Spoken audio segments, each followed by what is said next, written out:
Doctor Babasaheb Ambedkar, Chhatrapati Shivaji Maharaj, Chhatrapati Shahu Maharaj या सर्व आदर्शांना नतमस्तक हो मंचकावर उपस्थित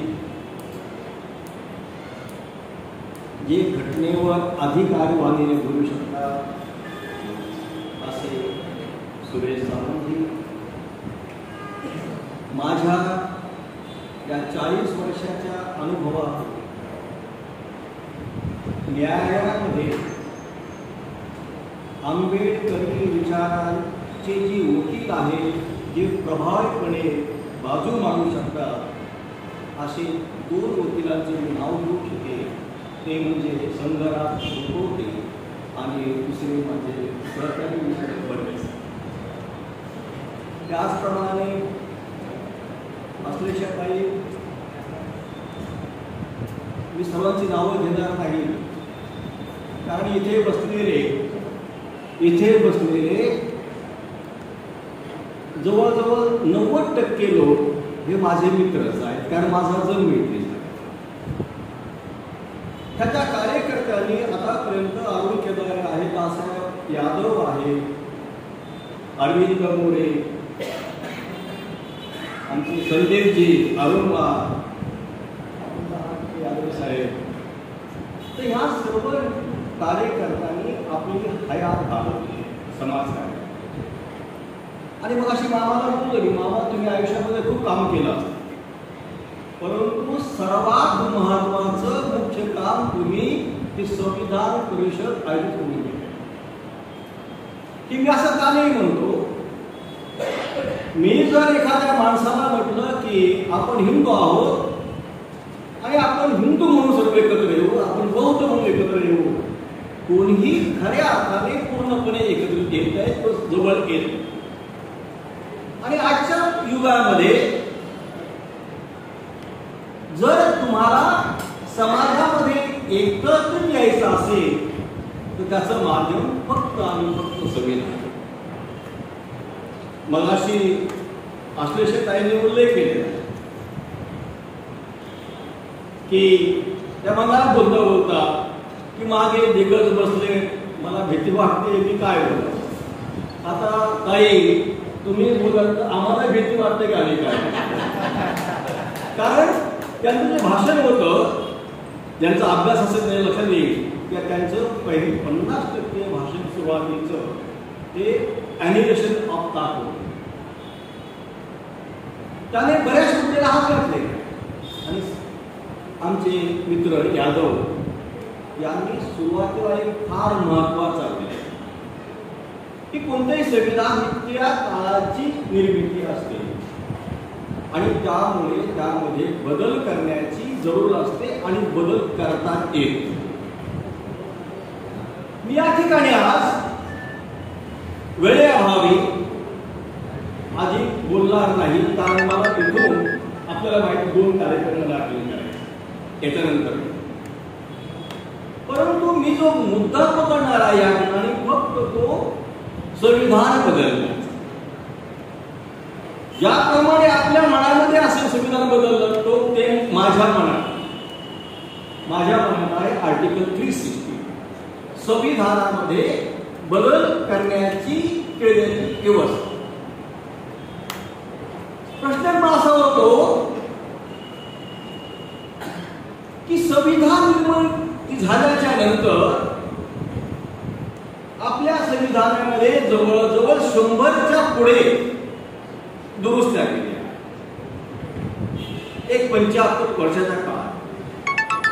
आणि या जगामध्ये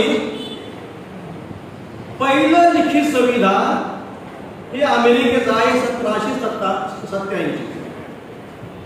आणि जवळजवळ 250 वर्षाच्या कालावधीमध्ये आजपर्यंत त्यांच्या राज्यघटनेमध्ये मोजून 29 दुरुस्त्या झालेल्या.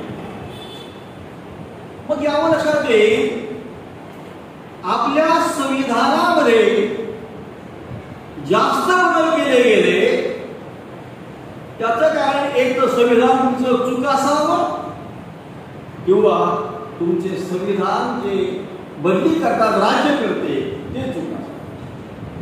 कारण या ठिकाणी बहुतेक वकील मंडळी बसलेले आहे, प्रिन्सिपल सर बसलेले आहे. जर आपण असं पाहिलं आजपर्यंत संविधानामधील बदल काही खरोखर आवश्यक होते आणि काही बरेचसे बदल हे त्या तत्कालीन राज्यकर्त्यांनी आपली खुर्ची वाचवण्याकरता केलेले बदल. मी सर्व बदलावर बोलणार नाही, मी फक्त बोलणार आहे अमेंडमेंट 42 42वी घटना दुरुस्ती जी 1976 मध्ये केली गेली त्याच विषयी. तर ही घटना दुरुस्ती काय आहे? आतापर्यंत सर्व वक्त्यांनी उल्लेख केला संविधानाच्या प्रियंबल. ताईंनी उल्लेख केला संविधानाच्या जे प्रियंबल आहे त्याचं 26 जानेवारी या दिवशी वाचन केलं. बरेच साहेब तुम्हाला प्रेम वाचून दाखवलं, परंतु या देशामध्ये एक गोष्ट तुमच्या लक्षात येईल, जेव्हा क्रांती होते तेव्हा प्रतिक्रांती केली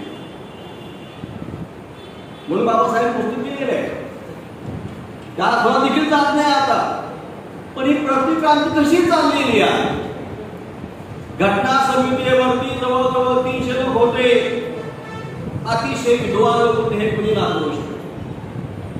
आणि आपण सांगितल्याप्रमाणे सगळे कायदे तज्ञ होते बहुतेक त्यामध्ये.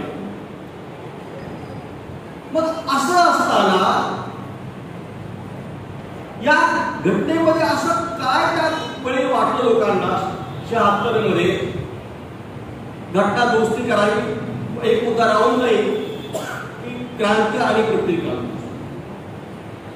हे एवढे विद्वान लोक रक्ताचं पाणी करून 2 वर्ष 11 महिने 17 दिवस खर्च करून एक सुंदरशी घटना लिहितात आणि त्या घटनेनुसार या देशाचा राज्यकारभार 26 जानेवारी 1950 पासून सुरू होतो. अतिशय महत्वाची तारीख 26 जानेवारी प्रजासत्ताक दिन.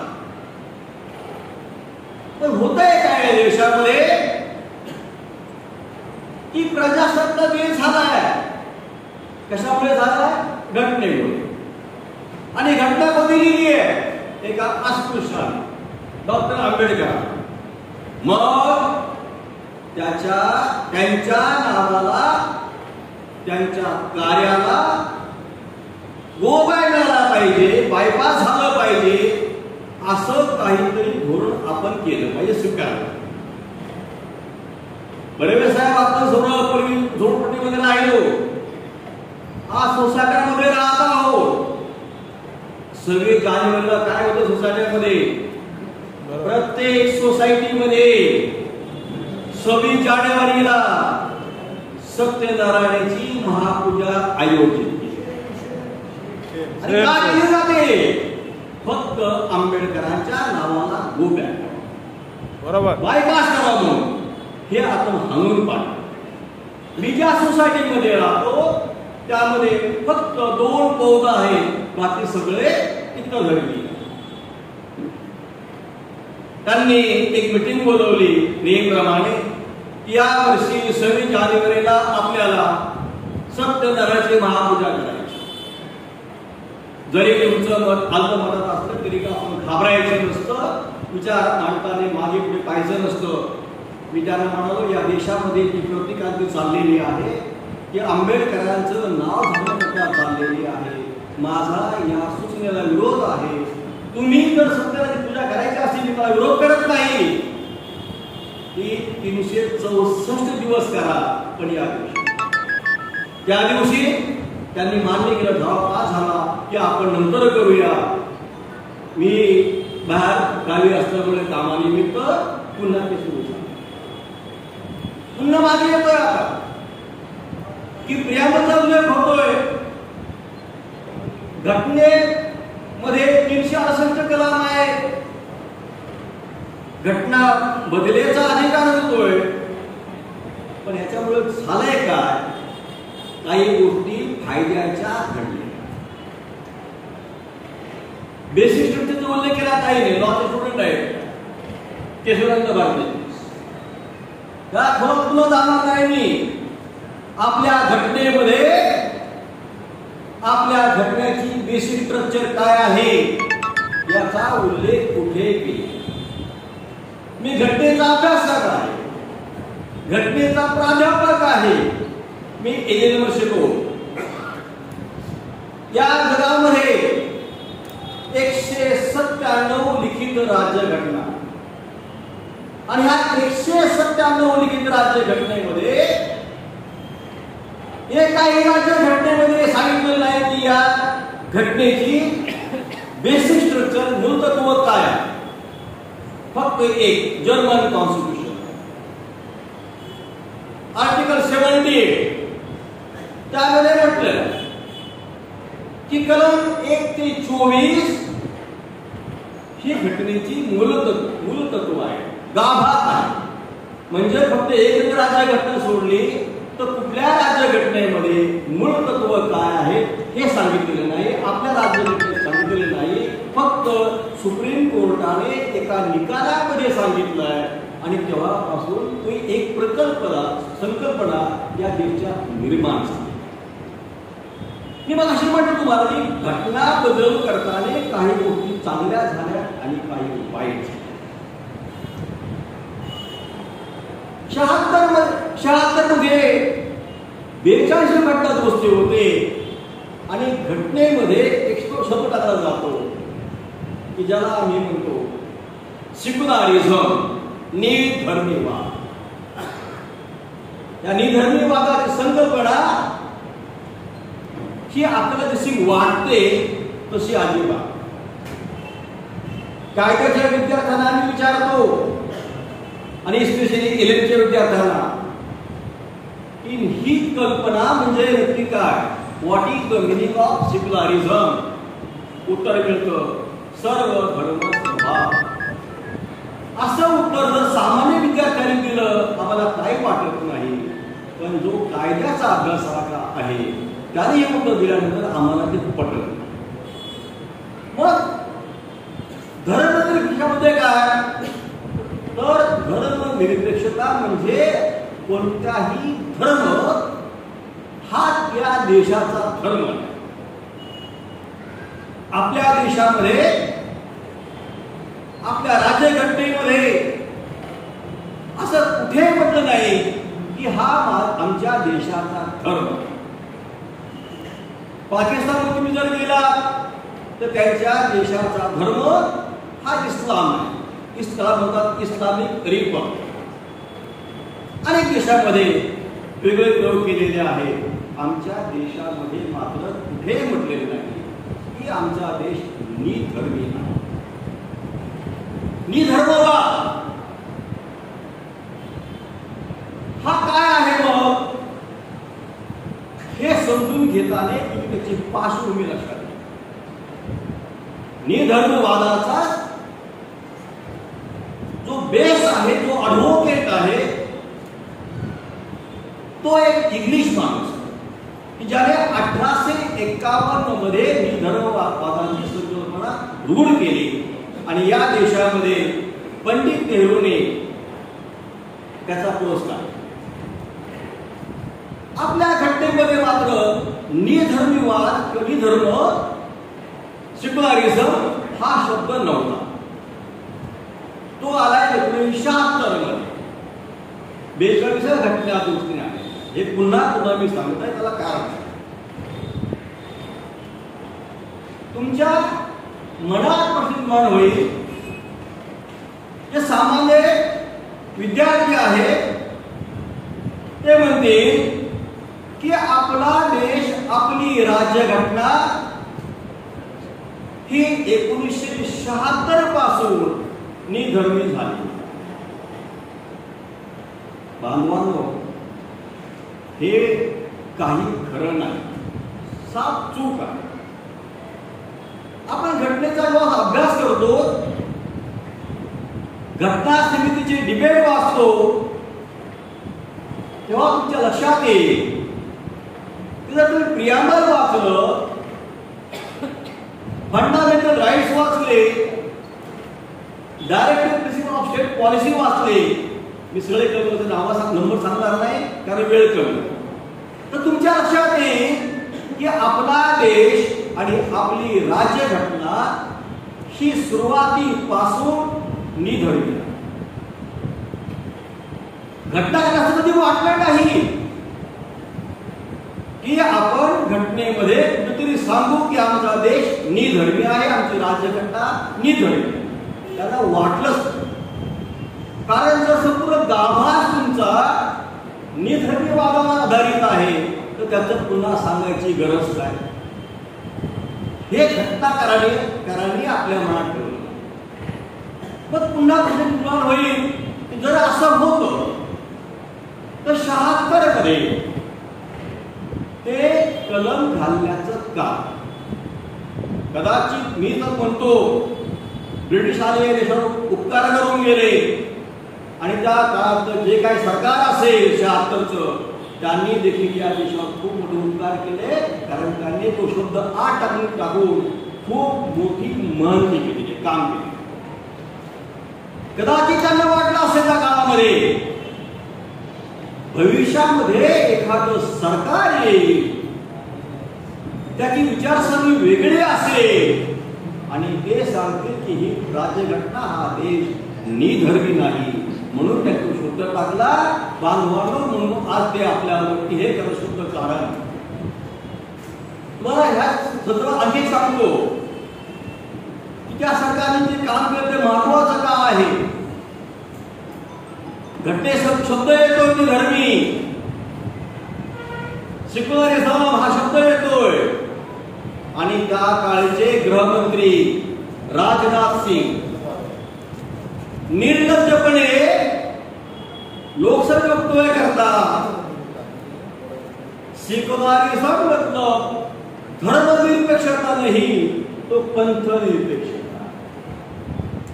थोडे कळत नाही पंथ म्हणजे शिया, सुनी, प्रोटेस्टंट हे पंथ असतात, परंतु हे जाणून बुजून इथे केलं. बांधवांनो, आणि हे सांगतो तुम्हाला, आम्ही आंबेडकरी वादी आहोत आणि आंबेडकरी वादी असल्यामुळे बौद्ध धर्मावर प्रेम, पण प्रेम आणलं असताना आमच्या शेजारचा एक भाऊ आहे, आमचा बंधू आहे, देश आहे बाजूला, त्याचं नाव श्रीलंका, बौद्ध आहे. त्यांची राज्यघटना वाचली.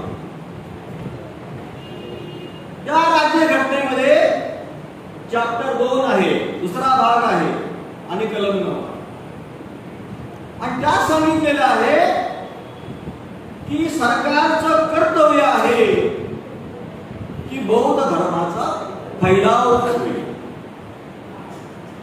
मग प्रश्न असा झालाय की श्रीलंका हा निधर्मी देश आहे का तेच म्हणतात की त्या राज्यकर्त्यांनी एका धर्माला आश्रय द्यायचा आहे.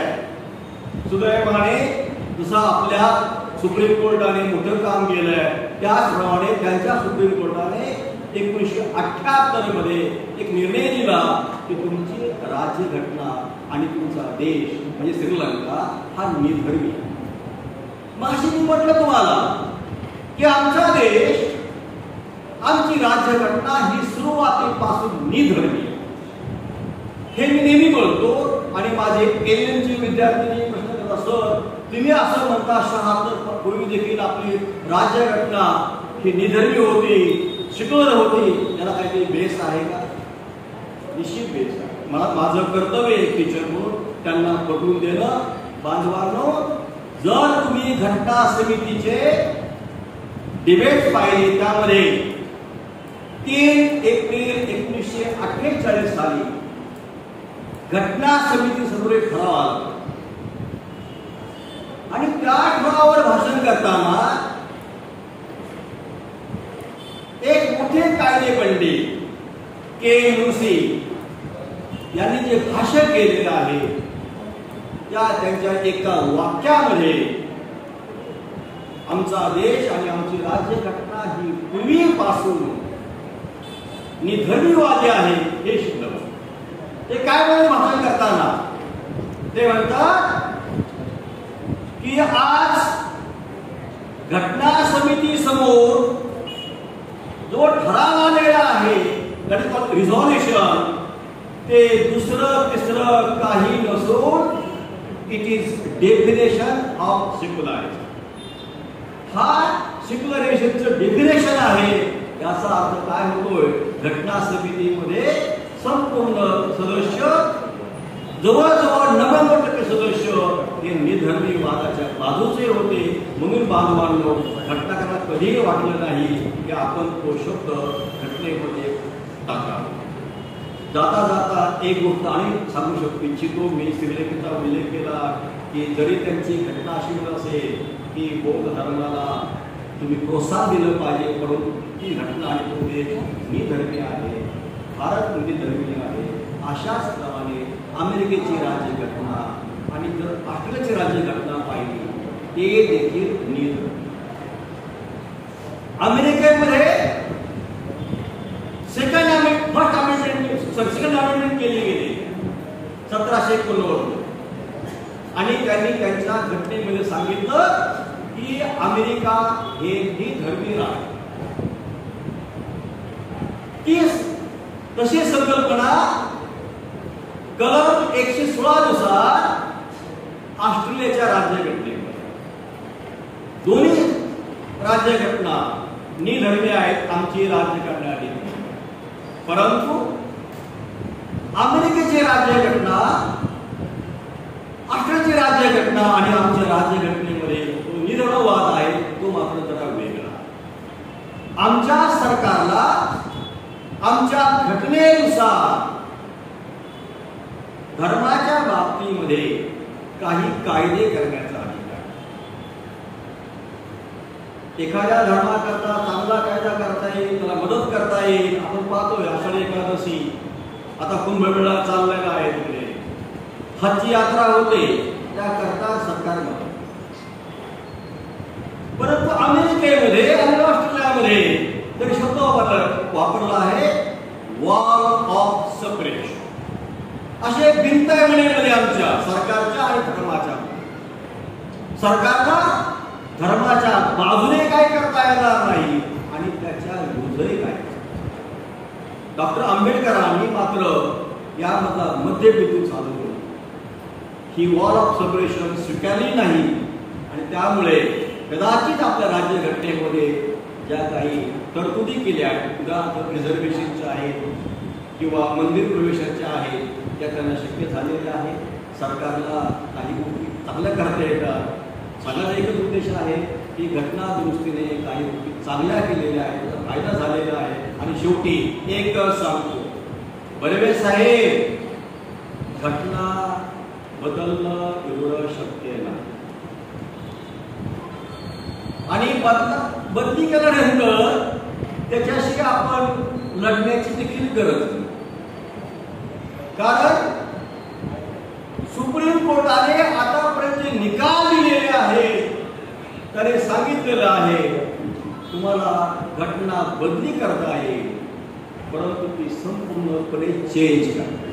घटनेमध्ये बदल करता येईल पण संपूर्ण चेंज करता. मग विद्यार्थी विचारतात, सर सोपी गोष्ट आहे, एखाद्या सरकारला वाटलं की आपल्याला घटना पूर्ण नवीन करायची आहे, ते करू शकतात. कसे म्हणे 395 कलम, आज एक कलम बदल, उद्या दुसरं तिसरं, असे 95 कलम बदल काय होईल म्हणून तरी ते सांगतो मला करता येणार. कारण अनेक न्यायनिवाड्या बोंबईचे केस आहे, त्या सांगितलेलं आहे तुम्हाला कोणत्याही प्रकारे या देशामधील बेसिक स्ट्रक्चर घटनेचे हे चेंज करतात. तुम्ही काही करू शका, परंतु पूर्ण घटना किंवा एखादा कलम दुरुस्त केल्यानंतर घटनेला बाधा पोहोचणार नाही याची दक्षता आहे. मी मगाशी सावंत साहेब मला तुमचं व्याख्यान ऐकायचं होतं, परंतु माझ्या अतिशय जवळचे दोन कार्यक्रम आहेत, मला मला जायचं आहे. तुमच्या सर्वांच्या क्षमा मागून मी या ठिकाणी थांबतो. पुढचे सूत्र माझे ज्येष्ठ मित्र, ज्येष्ठ सहकारी सावंत साहेबांना देतो आणि आपल्याला देतो. जय भीम, जय संविधान. धन्यवाद सर. खऱ्या अर्थानं संविधान अजून भाषण व्हायचे आहेत. सर्व बांधवांना विनंती करतोय आपण थांबायचं आहे. या ठिकाणी संविधान बदलणार नाही आणि ते शक्य नाही ही भूमिका आपण या ठिकाणी मांडला. खऱ्या अर्थानं कोई सीख कर चला गया, कोई सीख कर चला गया, कोई चिल्ला कर चला गया. एक लड़का स्कूल के बाहर बैठकर भारत देश की तकदीर लिख के चला गया, भारत देश की तकदीर लिख के चला गया. धन्यवाद. या ठिकाणी आदरणीय पद्माकर भेने साहेबांना विनंती करतोय आपण विचार भेटावर यायचा. त्याचबरोबर शहीद स्मारक